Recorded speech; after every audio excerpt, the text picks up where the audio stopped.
22வது தேசிய அளவிலான கராத்தே போட்டி வந்து மகாராஷ்டிரா மாநிலம் நாசிக்கில் வந்து நடைபெற்றது. அதில் தமிழகத்திலிருந்து 25 மாணவர்கள் தேர்ந்தெடுக்கப்பட்டு போட்டிக்கு சென்றிருந்தோம்.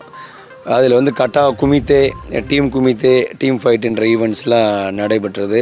அதில் சென்னையை சேர்ந்த மாணவர்கள் வந்து மாணவர் அருண் வந்து கோல்டு மெடல் பண்ணியிருக்காரு. அதுக்கப்புறம் யாமினி கோல்டு மெடல் பண்ணியிருக்கிறாங்க. அதுக்கப்புறம் நான் வந்து சீனியர் இன்ஸ்ட்ரக்டர் கேட்டகரியில் வந்து நான் கோல்டு மெடல் பண்ணியிருக்கேன். என்னுடைய தலைமையில் தான் தமிழ்நாடு டீம் வந்து கலந்துக்கிட்டாங்க. இன்ஸ்ட்ரக்டர் ஈவெண்ட்டில் ஃபைட்டிங்கில் வந்து நான் கோல்டு மெடல் பண்ணியிருக்கேன். அதே மாதிரி கட்டாவில் வந்து பிரான்ஸ் மெடல் பண்ணியிருக்கேன். அப்புறம் ராகவ், ஜனனின்றவங்க வந்து குமித்தேயில் வந்து கட்டாவில் வந்து 3rd ப்ளேஸ் பண்ணியிருக்காங்க. தனுஷியா வந்து குமித்தேயில் வந்து 2nd ப்ளேஸ் பண்ணியிருக்காங்க. இந்த போட்டிக்கு வந்து கிட்டத்தட்ட ஒரு 17 மாநிலங்கள்லேருந்து மாணவர்கள் வந்திருந்தாங்க. நானே வந்து ஒடிசா, அப்புறம் வந்து மகாராஷ்டிரா, அதுக்கப்புறம் தமிழ்நாடுக்குள்ளேயே கூட வந்துருச்சு. மறுபடியும் என்னோடய ஆப்போனண்ட் வந்து தமிழ்நாடு பிளேயரே வந்துட்டார். நம்ம டீம்லேயே வந்துருச்சு. அது வந்து தவிர்க்க முடியாதது. இது எல்லாத்தையும் பார்க்கும்போது, ஒட்டுமொத்த போட்டியில் பார்க்கும்போது நம்ம தமிழ்நாடு பிளேயர்கள் வந்து சிறப்பாக விளையாடுறாங்க. ஏன்னா அது நம்மளுடைய ஜீன்லேயே இருக்குது. வீரம் வந்து நம்மளுடைய ஜீன்லேயே இருக்குது. கராத்தேயே வந்து இன்றைக்கி இந்தியாவிலே வந்து முதல் இடத்துல வந்து நம்ம தமிழகம் தான் இருக்குது. ஏன்னு கேட்டிங்கன்னா அது நம்மளுடைய ஜீன்லேயே இருக்குது. வீரக்கலைகள் இன்றைக்கி வந்து பல வீரக்கலைகள் வந்து தமிழகத்தில் செயல்பட்டுக்கிட்டு இருக்குது. அதில் கராத்தேயும் ஒரு முக்கியமான கலை.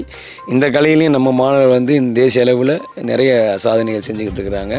அது இயல்பாகவே நமக்கு இருக்குது, நம்ம பிள்ளைங்களுக்கு. கொஞ்சம் நம்ம அவங்கள மோட்டிவ் பண்ணி விட்டோம்னா போச்சும், கொஞ்சம் அவங்களுக்கு என்ன ஊக்கம் கொடுத்துட்டு பயிற்சி கொடுத்தோம்னா போதும், அவங்க வந்து அடுத்தடுத்த நிலைகளுக்கு போயிடுவாங்க. சிறப்பாக இந்த வருஷம் நம்மளுடைய தமிழக மாணவர்கள் வந்து நிறைய பதக்கங்கள் பெற்று சாதனை படைச்சிருந்தாங்க.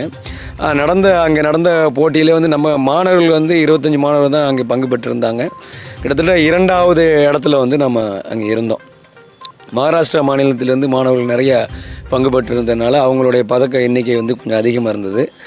தமிழகத்திலேருந்து 25 மாணவர்கள் மட்டும்தான் பங்கேற்றதுனால நம்ம வந்து 2வது இடத்துல வந்து அங்கே நம்ம பங்கு பெற்றோம். அதே நேரத்தில் சண்டையில் வந்து தமிழக மாணவர்கள் வந்து நெருங்க முடியல. அதே மாதிரி நான் வந்து இன்ஸ்ட்ரக்டர் ஈவெண்ட் எப்பயுமே வருடம் நடக்கக்கூடிய எல்லா தேசிய போட்டியிலையும் இன்ஸ்ட்ரக்டர் ஈவெண்ட்டில் வந்து நான் முதலிடத்தை பிடிச்சிட்டு வந்து, அதே மாதிரி இந்த தடவையும் அந்த முதலிடத்தை விட்டு கொடுக்காம முதலிடத்தை பிடிச்சி வெற்றி பெற்றிருக்கிறோம். ஏன் சார் வந்து இப்போ மகாராஷ்டிராவில் அந்த இடத்துல பண்ணுறதுனால அவங்க முதலிடத்தை பிடிக்க முடியல, அவங்க மண்ணுன்றனால பிடிக்க முடியல? அப்படிலாம் ஒன்றும் கிடையாது. இந்த போட்டி வந்து வருடம் ஏதோ ஒரு மாநிலத்தில், கடைசியாக வந்து கோவாவில் நடந்தது, அதுக்கப்புறம் ஒடிசாவில் நடந்தது, அதே மாதிரி மகாராஷ்டிராவிலே பல இடங்கள் நடக்கும். மகாராஷ்டிராவில் இந்த தடவை நாசிக்கில் நடந்தது, அதுக்கு முன்னாடி பாராமத்தின்னு சொல்லி ஒரு இடத்துல நடந்தது, அதுக்கப்புறம் கண்டாலா, இந்த மாதிரி மாறி தான் நடக்கும். எந்த மண்ணாக இருந்தாலும் அது நமக்கு பிரச்சனை கிடையாது. என்ன ஒன்று, அங்கே வந்து கொஞ்சம் அந்த டாமினேஷன்ஸ்லாம் இருக்கும். நார்த் இந்தியன், சவுத் இந்தியன் அந்த விஷயங்கள்லாம் இருக்கும். அதை தாண்டி திறமை தான் நிர்ணயிக்கப்படும். நம்மளுடைய திறமையாக நம்ம செயல்படும் போது அதை அவங்க மறுக்க முடியாது. அது அங்கீகரிக்கப்பட்டு நம்ம வந்து வெற்றி அடைஞ்சிக்கிட்டு இருக்கிறோம். ஆனால் முடிஞ்ச அளவுக்கு நம்ம மாணவர்களுடைய பர்ஃபார்மன்ஸால் தான், நம்மளுடைய அந்த பர்ஃபார்மன்ஸால் தான் நம்ம வந்து வெற்றி அடைஞ்சிக்கிட்டு இருக்கிறோம். தற்காப்பு கலையில் பொறுத்தளவில் இதுக்கு முன்னாடி ஆண்கள் தான் அதிகமாக ஆர்வம் காட்டிகிட்டு இருந்தாங்க. ஆனால் இப்போ சமீப காலங்களில் நிறையா பிரச்சனைகளை நம்ம சமூகம் வந்து சந்திச்சுக்கிட்டு இருக்கிறனால இப்போ பெண்களும் வந்து அதிகப்படியாக ஈடுபாட ஆரம்பிச்சிருக்கோம். ஆணுக்கு பெண்ணுக்கு சமநிலையில் தான் 50% இன்றைக்கி வந்து தற்காப்பு கலைகளில் பயிற்சி செஞ்சுக்கிட்டு இருக்கிறாங்க மாணவர்கள் வந்து. அது ரொம்ப முக்கியமான விஷயம். என்னென்னு கேட்டிங்கன்னா, இந்த ஸ்போர்ட் இதெல்லாம் விட கராத்தியை பொறுத்தளவில் தற்காப்பு தான் முக்கியமானது. ஒவ்வொரு மாணவரும் இது வந்து தற்காப்புக்காக தான் வராங்க. தற்காப்புக்கு கற்றுக்கிட்டு வரும் பயிற்சி கொடுக்கும் பொழுது அவங்களுக்கு போட்டியும் அவங்களுடைய திறமையை பரிசோதித்து பார்த்துக்கிறதுக்கான ஒரு வழியாக தான் இந்த ஸ்போர்ட்டை வந்து நம்ம பார்க்குறோம். சரி, இப்போ நிறைய பேர் பார்த்தீங்கன்னா தற்காப்பு கலையும் வந்து அவங்க ஒரு பிஸ்னஸ் மாதிரி ஆக்கிட்டாங்க, ஒரு ஃபேஷன் மாதிரி வந்து நிறைய பேர் கற்றுக்குறாங்க. ஆமாம். ஸோ பிளாக் பெல்ட்லாம் பார்த்தீங்கன்னா உடல் தகுதி அதெல்லாம் தேர்வு பண்ணி அதுக்கு ஒரு குறிப்பிட்ட வந்து டூரேஷன் ஒரு டைம் இருக்குது. ஆமாம். இதன் அடிப்படையில் தான் வந்து பிளாக் பெல்ட் கொடுப்பாங்க. ஆமாம். இப்போல்லாம் வந்து நிறைய பேர் பார்த்தீங்கன்னா 1 இயர்லேயே வந்து பிளாக் பெல்ட் வாங்கிடுறாங்களா, சில மாஸ்டர்ஸ் கொடுக்குறாங்க. அது எப்படி உங்களுக்கு அந்த யூனியன் மாதிரி இருக்குதா, எப்படி நீங்கள் தேர்ந்தெடுப்பீங்க? ஆமாம், இது எங்களுக்கு வந்து ஃபெடரேஷன் இருக்குது. அதே மாதிரி நிறைய ஸ்டைல்ஸ் இருக்குது. எல்லா துறையிலையும் ஒரு சில பதர்கள் இருப்பாங்க. அது மாதிரி இதுலேயும் சில பேர் இருக்கிறாங்க. ஒரு மாதத்தில் பிளாக் பெல்ட் கொடுக்குறது, அந்த ஒரு மாதத்தில் ஒரு உடற்பயிற்சியை கூட சீராக ஒருத்தரால் கற்றுக்கிட முடியாது. ஒரு உடற்பயிற்சியை முறைப்படி பயிற்சி பண்ணலைன்னு சொன்னால் அந்த உடற்பயிற்சி அவங்களுக்கு ஆபத்தாக மாறுறதுக்கான வாய்ப்புகள் இருக்குது. அதனால் அது வந்து எல்லாத்துலேயும் போலி இருக்கிற மாதிரி இதுலேயும் ஒரு சில போலிகள் இருக்கிறாங்க. அவங்கள வந்து நம்ம தவிர்த்துறது நல்லது. ஏன்னா ஒருத்தருக்கு தற்காப்பு கலை கற்றுக்கணுன்றப்ப நல்ல ஆசிரியராக அவர் எத்தனை வருட அனுபவங்கள் இருக்கார், அவர் என்ன சாதிச்சிருக்கிறாரு அப்படின்றதெல்லாம் இப்போ நானே அதனால தான் இப்போ நான் வந்து என்னுடைய மாணவர்களுக்கு ஒரு இன்ஸ்பயராக இருக்கணுன்றதுக்காக தான் நான் வந்து போட்டியில் கலந்துக்கிட்டு நானும் வந்து பண்ணிக்கிட்டு இருக்கிறேன். இப்போ என்னுடைய மாணவர்கள் கலந்துக்கிட்டு அதே போட்டியில் நானும் கலந்துக்கிறேன். அந்த இடத்துல நான் தோத்துடலாம், எது வேணாலும் நடக்கலாம். ஆனால் அதை பற்றிலாம் நான் கவலைப்படலை. என்னுடைய மாணவர்கள் என்னை பார்த்து இன்ஸ்பயர் ஆகணும், நானும் அந்த களத்தில் கலந்துக்கிட்டு என்னுடைய திறமை என்னன்றது நான் தெரிஞ்சுக்கணும் அப்படின்றதுக்காக தான் கலந்துக்கிறேன். அதனால் நல்ல அனுபவமான ஆசிரியர்களை பார்த்து நீங்கள் வந்து பயிற்சி பெறுறது முக்கியம்.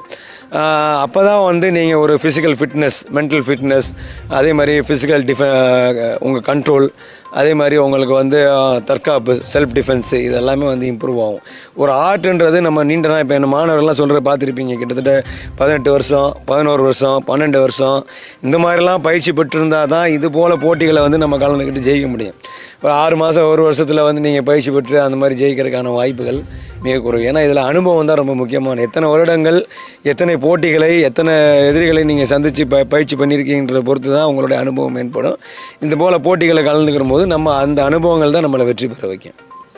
தற்காப்புகளில் நிறைய இருக்குது. Kung fu, karate. ஆமாம். குங்ஃபு கலைகளுக்கும் வேறுபாடு இல்லை.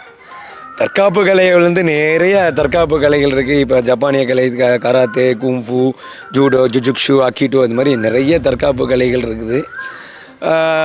எல்லா கலையும் என்னை பொறுத்தவரை சிறந்த கலை தான். செய்கிற ஆள்கிட்ட தான் இருக்குது அந்த கலையுடைய திறனை வெளிப்படுத்துறது. அவர் கராத்தே பிளேயராக இருக்கலாம், குங்ஃபு பிளேயராக இருக்கலாம், அந்த பர்சனுடைய ட்ரைனிங், அவர் எப்படி மற்ற ஆர்ட்டை அல்லது தற்காப்பை கம்பேர் பண்ணி ட்ரைனிங் பண்ணியிருக்காரு, அதை பொறுத்து தான் அவர் தன்னை தற்காத்துக்கிறக்கூடிய. ஏன்னா எல்லா கலையும் சிறந்த கலைகள் தான். ஏதாவது ஒரு தற்காப்பு கலையை தேர்ந்தெடுக்க வேண்டியது முக்கியமான விஷயம்.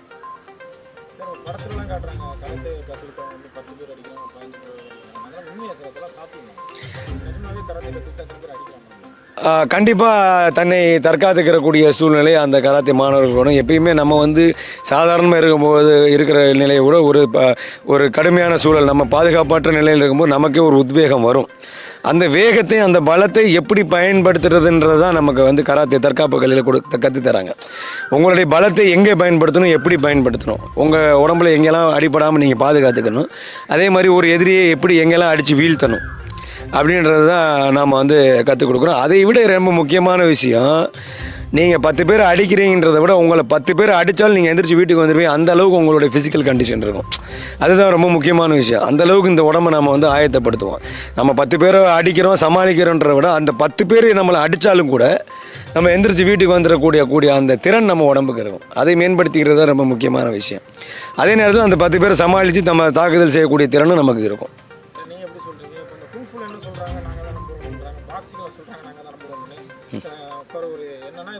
பாக்ஸிங் கற்றுக்கிட்ட ஒரு தற்காப்பு, பாக்ஸிங்கும் ஒரு தற்காப்பு கலை, கராத்தையும் ஒரு தற்காப்பு கலை. ஸோ 2 பேருக்கும் ஒரு சின்ன கற்பனை, ஒரு ஃபைட்டிங் வருது அப்படின்னா அது எந்த மாதிரி இருக்குன்னு உங்களோட கருத்து? எல்லாருமே அவங்க கற்றுக்கிற கலையை பெருசாக தான் நினைக்கணும். ஏன்னா நாம் எந்த ஒரு கலையை கற்றுக்குறோமோ அந்த கலையை தன்னை தற்காத்துக்கிற முடியும் அப்படின்ற நம்பிக்கையோடு தான் அதை செய்யணும். அதில் எந்த தவறும் இல்லை. ஆனால் எப்பயுமே எதிரியை வந்து நம்ம குறைவாக எடை போடக்கூடாது. அதே மாதிரி எந்த தற்காப்பு கலையும் நம்ம குறைவாக எடை போடக்கூடாது. அந்த விதத்தில் கராத்தேயில் வந்து எந்த குறையும் இல்லை. எனக்கு தெரிஞ்சு இப்போ பாக்ஸிங்னா வெறும் கையை மட்டும் பயன்படுத்துவாங்க, பஞ்சஸ் பிளாக் பண்ணுவாங்க. இப்போ பார்த்தீங்கன்னா டைக்கோண்டோனா வெறும் லெக்ஸ் மட்டும் யூஸ் பண்ணுவாங்க. இப்போ கிக் பாக்ஸிங்னா பஞ்சஸ் அண்ட் கிக்ஸ் ப்ராக்டிஸ் பண்ணுவாங்க.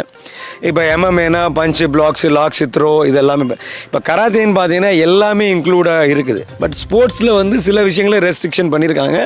அது இன்ஜூரி ஆகிடக்கூடாது, ஏன்னா அப்போ தான் அது ஸ்போர்ட்ஸ் அக்செப்டபிள் ஆகும் அப்படின்றதுக்காக ரெஸ்ட்ரிக்ஷன் பண்ணியிருக்காங்களே ஒழிய இவங்க என்ன நினச்சிடுறாங்க, கராத்தேயில் ஸ்போர்ட்ஸில் பண்ணுற டெக்னிக்ஸை மட்டும் பார்த்துட்டு இவ்வளோ தான் கராத்தே அப்படின்ற ஒரு இதுக்கு வந்துட்டு நம்பிக்கைக்கு வந்துட்டு அதனால் நம்ம வந்து அவங்கள அடித்து ஜெயிச்சிடலாம் அப்படின்னு நினைக்கிறாங்க. கராத்தேயில் வந்து பஞ்சஸ் டெக்னிக்ஸ் இருக்குது, கிக்ஸ் இருக்குது, கிராப்ளிங் டெக்னிக்ஸ் இருக்குது, ஹோல்டிங் டெக்னிக்ஸ் இருக்குது, பிரேக்கிங் டெக்னிக்ஸ் இருக்குது, ஸ்ட்ரைக்கிங் டெக்னிக்ஸ் இருக்குது, எல்போ, நீஸ், எல்லா டெக்னிக்கும் இன்க்ளூட் பண்ண ஒரு ஆர்ட் தான் கராத்தே. பட் ஸ்போர்ட்டில் அது யூஸ் பண்ணக்கூடாதுன்னு வச்சுருக்காங்க. ஏன்னு கேட்டால் இன்ஜுரி ஆகிடக்கூடாதுன்றக்கா. ஆனால் தற்காப்புக்கு யூஸ் பண்ணாமல் இருக்க மாட்டாங்க. அதே மாதிரி ஓப்பன் சேலஞ்ச் மற்ற தற்காப்பு கலையை இப்போ வந்து கிக் பாக்ஸிங் மோயதான் எம்எம்ஏ இந்த மாதிரி மார்ஷியல் ஆர்ட்லேயும் கராத்தே பிளேயர்ஸ் தான் நம்பர் 1 இருக்காங்க இப்பயும். ஸோ அங்கே வந்து அவங்க கண்டிப்பாக அதை யூஸ் பண்ணுவாங்க. அவங்க எந்த விதமான என்ன மாதிரியான சண்டையை பயன்படுத்த இறங்க போகிறோம், அந்த சண்டையில் இருக்கக்கூடிய விதிமுறைகள் என்ன, அதற்கு உட்பட்டு நம்ம சண்டை போடும்போது தற்காத்துக்கிறக்கூடிய தன்மை வந்து கராத்தேக்கு நிறையா இருக்குது. அதனால் கராத்தேல இன்னும் சொல்ல போனால் தமிழகத்தில் கராத்தே கலையை பயிற்சி பண்ணக்கூடிய வீரர்கள் தான் அதிகம். தமிழகத்தில் மட்டும் இல்லை, இந்தியாவிலேயே கராத்தே கலையை பயிற்சி பண்ணக்கூடிய வீரர்கள் தான் அதிகம். அதனால் வந்து கலையை பொறுத்தவரை எல்லா கலையும் சிறந்த கலை தான். இந்த கலையில் எல்லா கலையும் எதிர்கொள்ளக்கூடிய யுத்திகள் இருக்குது. அதனால் நாங்கள் வந்து இந்த கலையை வந்து தேர்ந்தெடுத்து பயிற்சி பண்ணிக்கிட்டு இருக்கோம். இப்போ லாஸ்ட் கொஸ்டின் என்ன, இப்போ வந்து தற்காப்பு கலை கராத்தே இருக்குது, இது வந்து இன்னும் நிறைய ஆண்கள் பெண்கள்